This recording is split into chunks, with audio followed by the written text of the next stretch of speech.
Olá pessoal, sejam todos muito bem-vindos ao meu canal. Meu nome é Juliano Biziac, eu sou especialista em Direito do Agronegócio e o objetivo desse canal é trazer informações tanto para os advogados que já atuam dentro do segmento, como aqueles aí que estão pensando em fazer uma alteração de rota dentro da sua advocacia, tá bom? Então se você gosta desse tipo de conteúdo, curte, compartilha esse vídeo nas suas redes sociais, se inscreve no canal. Tudo isso é muito importante para que a gente possa aí dar continuidade no desenvolvimento de conteúdos, de vídeos e etc. Tá ok? Me siga também lá nas minhas redes sociais, Juliano Biziac. No vídeo de hoje, nós vamos falar sobre um tema aí importante e que às vezes gera alguma confusão. Na verdade, não é bem uma confusão, são interpretações diferentes que alguns profissionais têm sobre o assunto. E qual é esse tema, né? É a aplicação da lei do superendividamento para o produtor rural. E aí eu vou explicar por que isso pode causar um problema aí de interpretação, tá? Não é um problema, as interpretações diferentes elas ocorrem mesmo dentro do direito e isso faz parte, né, dessa ciência social que depende de aplicação do magistrado, né, quando da análise do caso concreto, e ainda do próprio advogado quando vai estudar e entender o tema. E aí, a gente precisa entender uma questão. Quando a gente fala aqui em endividamento do produtor rural, nós estamos falando, na maioria dos casos, daquelas dívidas decorrentes de crédito rural público, tá? E aí, o crédito rural público, este é uma política pública de Estado e, por esta razão, ele tem regras e benefícios específicos que precisam ser aplicados em favor do produtor rural e que têm que ser observados pelas instituições financeiras. Por conta disso, né, existem algumas demandas que são aplicadas especificamente para o produtor rural. E aí entram como direitos decorrentes desta política pública: o alongamento da dívida rural, a reestruturação financeira, né, decorrente dessa tese,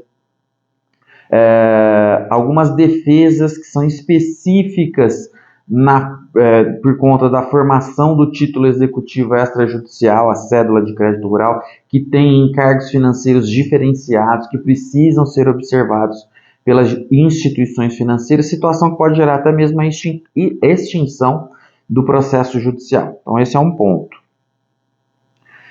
Então quando a gente fala em endividamento do produtor rural e de defesas neste tipo de demanda, nós estamos falando da política pública, crédito rural público, que vão ser os créditos destinados para custeio, industrialização, comercialização, né, que forem instrumentalizados através de cédula de crédito rural, nota de crédito rural e cédula de crédito bancário. Isso é crédito rural. Agora, quando nós não estivermos dentro deste cenário, aí não se aplicam estas regras, via de regra, tá? Existe, por exemplo, algumas decisões e jurisprudência do STJ que equipara a CPR, a cédula de produto rural, às regras do crédito rural público. Mas essa não é uma jurisprudência consolidada.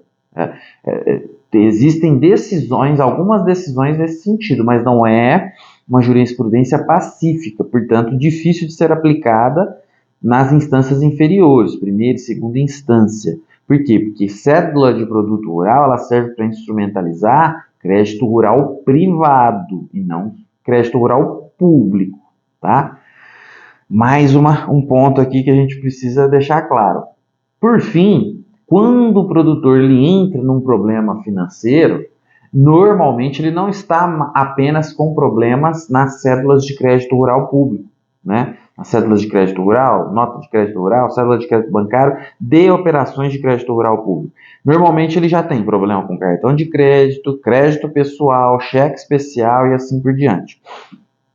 A questão é que alguns profissionais entendem por equiparar toda a operação de crédito do produtor rural a crédito rural público, tá? E aí, com base nessa tese, tudo seria passível de aplicação daquelas regras e benefícios do crédito rural público. Eu, na prática, vejo que é mais difícil que isso seja aplicado dessa forma. Por quê? Porque não é operação de crédito rural, é uma operação bancária tradicional, tá? Então, cartão de crédito, crédito pessoal, né? Cheque especial, isso não entra, inclusive do ponto de vista da legislação, no que é crédito rural público.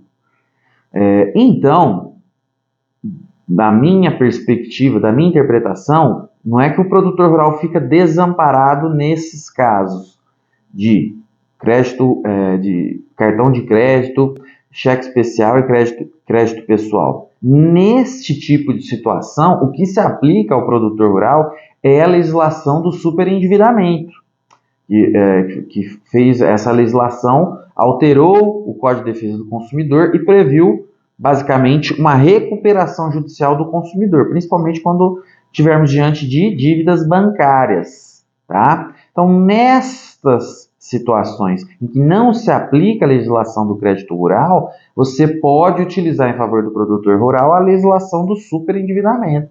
Então, eu acho que neste tipo de situação, se você encaixar a legislação do crédito rural ao que é crédito rural e ao superendividamento, aquilo que é superendividamento, dívidas pessoa física, né, e que se aplica a legislação do Código de Defesa do Consumidor, existem maiores chances de dar certo a sua estratégia de reestruturação financeira em favor do produtor rural. Tá? Esse é um tema assim, que cabe muita interpretação divergente, de interpretações diferentes, né? Inclusive cabem as estratégias, as diferentes estratégias aí, porque todos os profissionais estão buscando realmente auxiliar o produtor rural para que ele saia da situação de dificuldade financeira aí, tá certo? Se vocês tiverem mais dúvidas sobre esse tema, que é difícil, né? Às vezes é um pouco complicado de entender, apenas com um vídeo ou com alguma explicação, entre em contato comigo, faça seu comentário no próprio vídeo, ou entre em contato comigo no direct do Instagram, ou através do meu WhatsApp, você consegue acessar pelo link da bio, tá? Estou sempre à disposição para auxiliá-los aí no desenvolvimento da advocacia de vocês, ok? Então é isso, pessoal. Um abraço e até a próxima.